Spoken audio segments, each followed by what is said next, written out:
This is just a live test using EVMAX.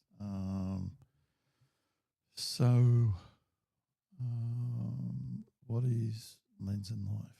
Lens and Life is the audio and moving picture part of Peter George, where I share thoughts on everything from photography to a restaurant that we've seen or visited or been to or enjoyed, to information on Bali, how to get around Bali, why we love Bali, and we'll just see if I can share some media. So I got to run this for a little while. If someone drops on, they drop on. Have a good time. We'll have a chat. But let me go here. It's going to take a little bit of time. We go into my big archive of photos, and I'll show you.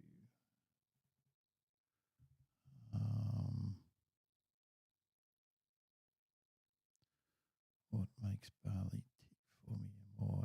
And I'll run this. I'll run this photo. It should pop up. Now this is me using EVMAX for the first time. So we'll swap. We'll make this the big one. So this photo here is of a mother, grandmother, and I believe her son, one of her sons. And this was on an event called Galungan, which is a major event for Balinese people. It's a bit like, in some ways, our Christmas type thing. Celebrate the start of New Year. Most years they have two of these. One at the start. When was this? This was around about June, and then one later in the year. And this is in a town called Sanua, which is on the east side of Bali, about 15, 20 minutes from the airport if you use the tollway. And these two were walking towards the sea temple on the Bali seafront. And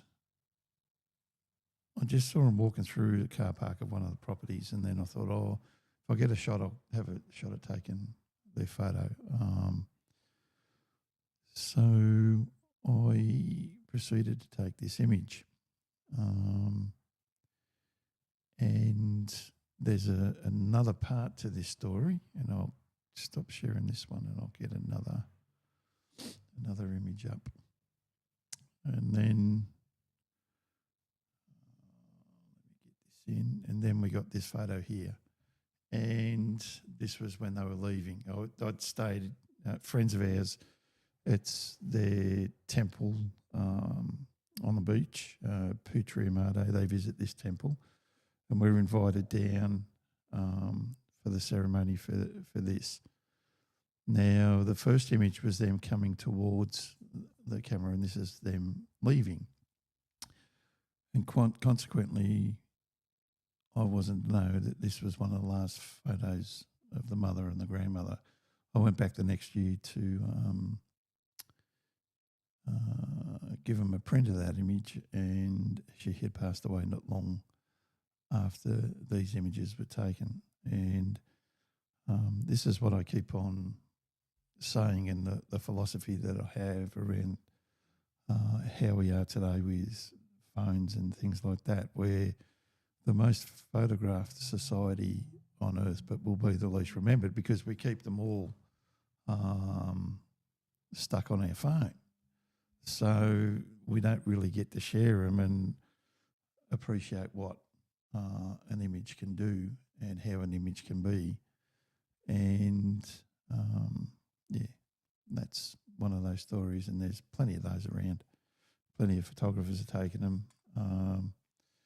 And one of the things that you will learn if you follow me at petergeorge.com.au or here on YouTube or Facebook or wherever is that sometimes with photography it doesn't have to be the most technically correct photo to attain the most emotion. And one of the things when I teach people photography is that you need to be able to tell a story. I'm watching here and I should be watching here. So I can actually see myself now with a new camera. So you need to be able to convey what the image is, not how you took it, like as in a 70 to 200 mil lens that was shot at f4, around about 400 ISO. Like I know all of that stuff. But the story I just told about the image is what you need to be able to do. And that's what I try to teach or assist people with a thing that I call my bit philosophy. And funnily enough, I've shot the same way for probably, so 98, so 22, about 28 years I've shot the same way. Initially I didn't, and then my mentor, Anise Raymond, he got me into a mindset about photography and then photographing for newspapers and studying the likes of Honore Cartier, Benson and a few others, and then just taking time. I worked out how I shoot over the last few months.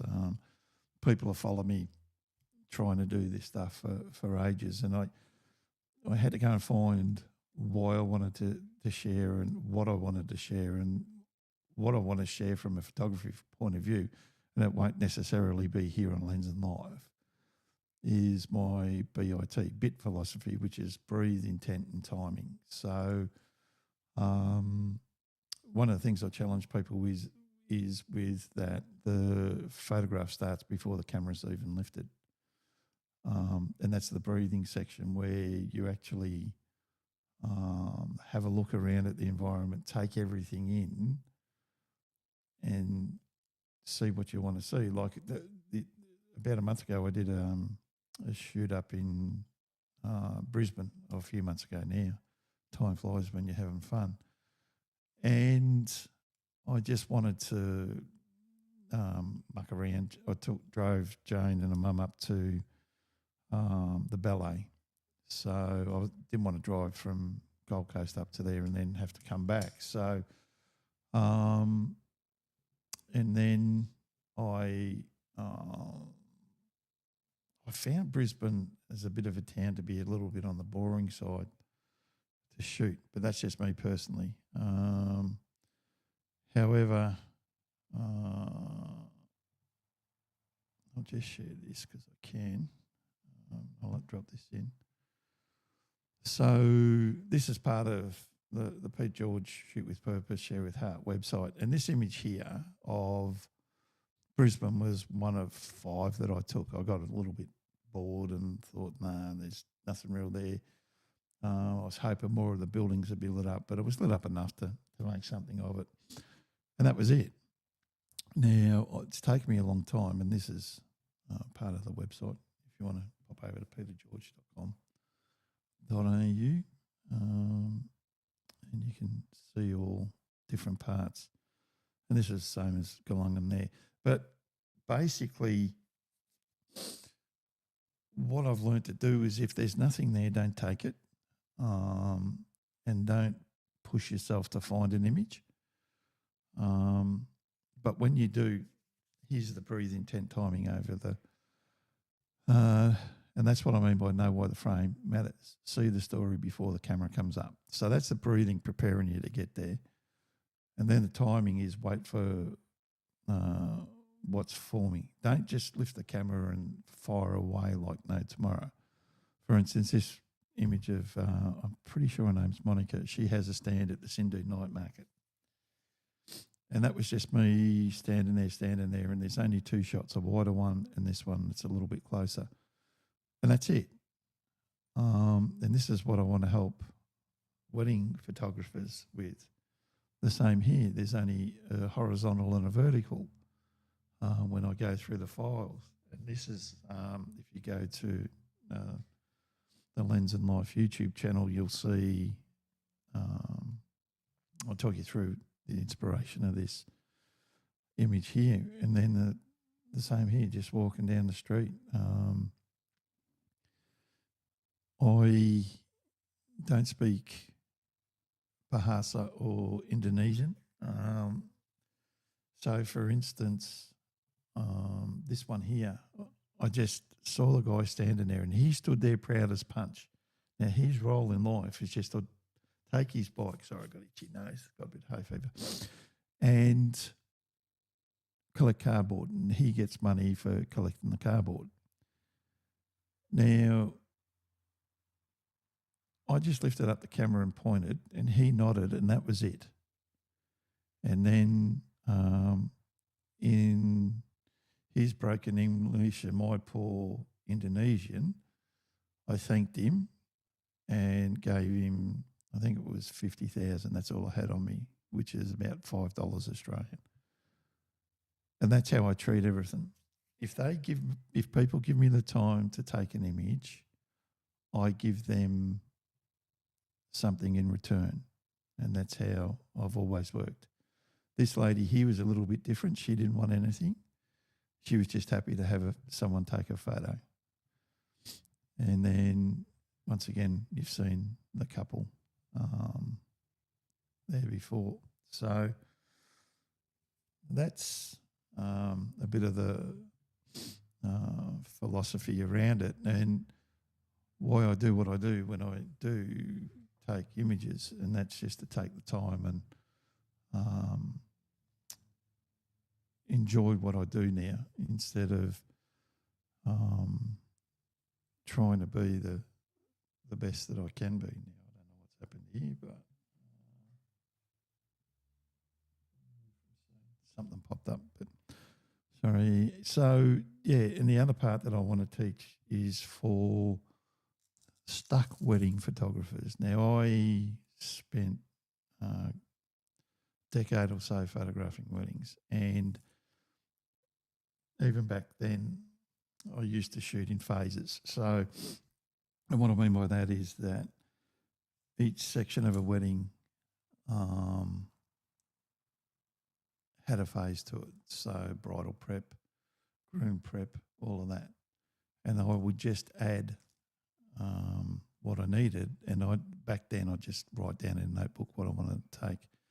So I'd walk in there, have a look how it's set up the dress, do that, bang, bang, bang, take photos. Now, I did get caught up in the machine gun, what I call the machine gun shooting.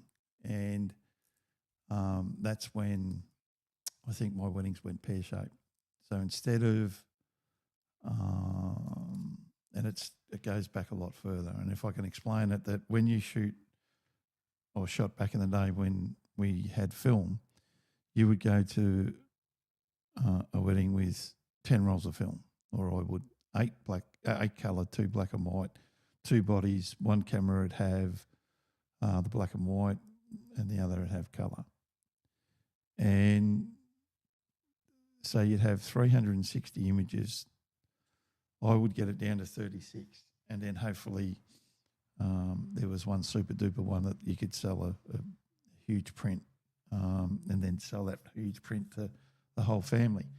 And then the 36 would go into a sleeved album back then. So you had to shoot with control, and if I could get 10% great images out of the 36 rolls, that means there's more there, but 36 that really want to, excuse me. Yeah, so that's going to be the other side. Now, this side, the Lens and Life, is me away from the camera. It's me sitting here sharing my thoughts, things like AI, talking about that. I have had many jobs, and one of those jobs was change for things like taking the RACV back in the day from written insurance forms for signing up people for insurance to taking that into an online system. So I've been around technology pretty much since I was about 28, but before that at home back in the day when you had dial-up and things like that. And one of the things that I've seen happen is the change of AI. Now, a lot of the shows and that are assisted by AI, and I've got no qualms with people using AI and things like that. But from, say, a photography point of view, where I have trouble is when people start using AI to cull their images, manipulate their images beyond what you can do in, say, a modern darkroom, right? So dodging burning and all of that. And the culling side of things that gets me frustrated is that AI culls it all down and then stacks all the photos, and then they've got what they perceive to be the best image.